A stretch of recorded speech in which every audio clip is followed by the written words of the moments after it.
They said, we've got all this on the drawing board. The EU, a plan to poison the food and water to get rid of the dumb people, a plan for off-world bases. We've got, by the way, we're taking hardcore drugs and we're in contact with aliens. How is They're giving us technology. It was the Germans first got in touch. Well, how'd they do it? They were really drugs. into the occult. Drugs. Yeah, really into the cult. That's what all the Indiana Jones shit is about. He had like witches and shit around him at all times. Yeah, human sacrifices. Did you know that? No, that's real shit. Yeah. The Vril Society, V-R-I-L. What I'm telling you, Joe, this is not me. You go to the real deep PhD level history books. Okay. NASA is the German breakaway government.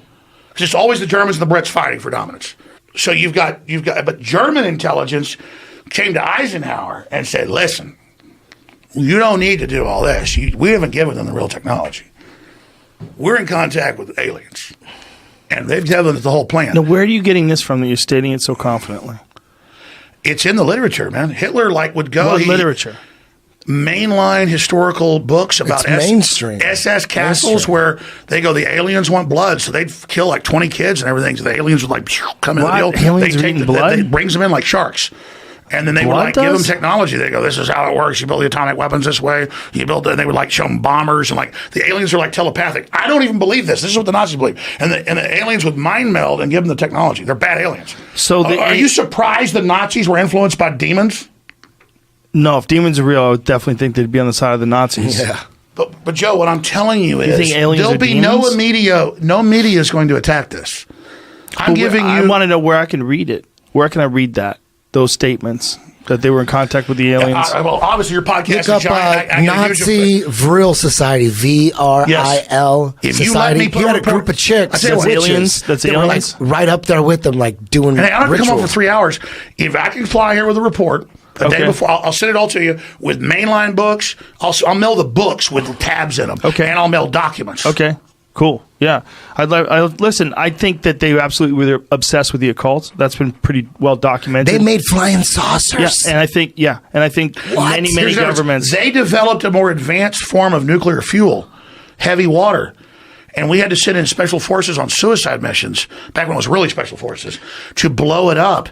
And I'm telling you, the Germans had all sorts of advanced shit. They just couldn't ever keep the plants from getting blown up because they were a few years behind. Yeah. And by the way, newly released documents and deathbed confessions from scientists involved in top-secret Nazi development paints a picture of a race to develop a supercraft, codenamed Die Glocke, or the Bell, which would have changed the face of history forever.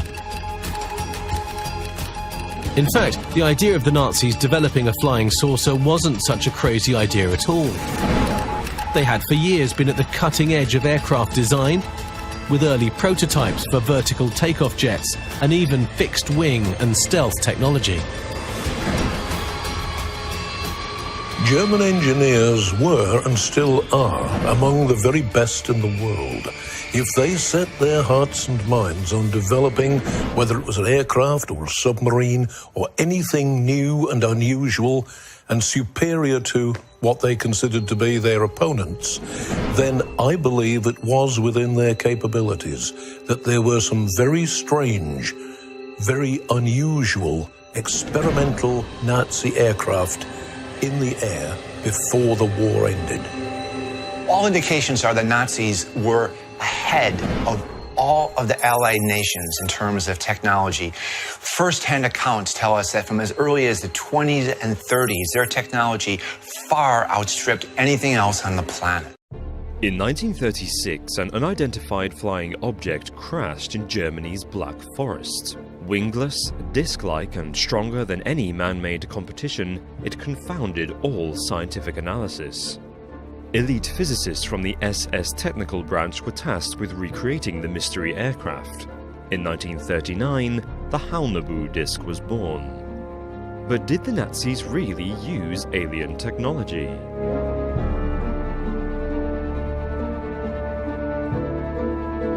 The Haunebu project was purportedly led by the Thule Society. Hitler is said to have joined the Thule Society in 1919.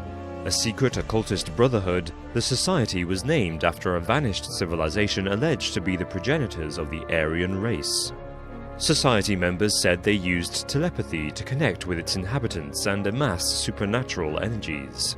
Hitler's biographer Ian Kershaw writes that the membership list reads like a who's who of early Nazi sympathizers.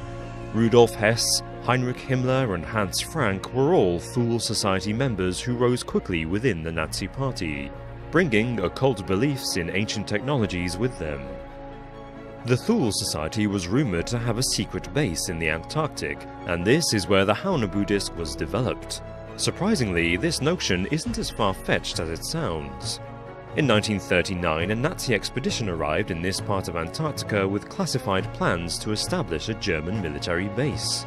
In 2001, a roving satellite allegedly captured evidence of huge man-made structures miles beneath the ice. When the images surfaced, US military closed the area. The images cannot be seen on Google Earth.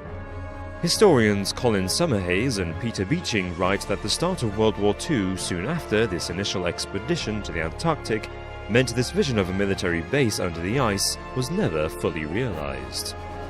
But journalist Ladislas Jabo, writing for the Argentine newspaper La Critica, claimed Hitler fled to the base to develop military capabilities to win a future battle. It was rumored that these capabilities were guided by higher knowledge supplied by ancient aliens. Contemporary media reports suggested that the aliens were working with the Nazis at the base, building liquid propellant rockets, anti-gravity disks, and stealth aircraft. Researcher Goodrich Clark writes that scientists at the base were also developing plans for a super-advanced civilization. Admiral Dönitz, a senior German naval commander, revealed at the Nuremberg trials that the Nazis had built an invulnerable fortress, a paradise-like oasis in the middle of eternal ice. This chimed with reports of a supernatural Nazi arsenal that endured throughout the war. The most controversial of these weapons was a rumored UFO fleet, retro-engineered from the 1936 alien crash in the Black Forest. With supersonic capabilities, the Haunebu was the world's first flying saucer. Jan van Helsing writes that scientists used psychic information from the Thule Society to create an aircraft that could travel at speeds of up to 12,000 kilometers an hour. During the Second World War, Air Force pilots spotted unidentified flying objects on numerous occasions.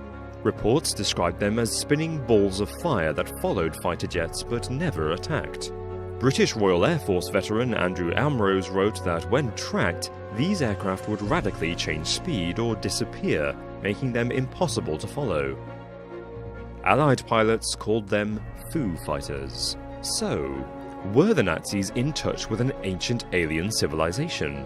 Did they build a secret military base in Antarctica for developing alien technologies? Well, claims of a secret military base are most closely associated with neo-Nazi conspiracists, such as writer H. Stevens, who look to shore up their own ideological motives for white supremacism.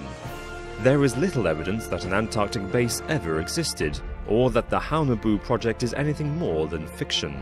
Likewise, there is no hard evidence that many leading Nazis were ever members of the Thule Society, least of all Hitler. So, despite some historical mysteries like numerous Foo Fighter sightings and disappearing satellite imaging of Antarctica remaining unsolved, until more solid evidence for this theory emerges, there's little reason to fear resurgent Nazis armed with alien technology.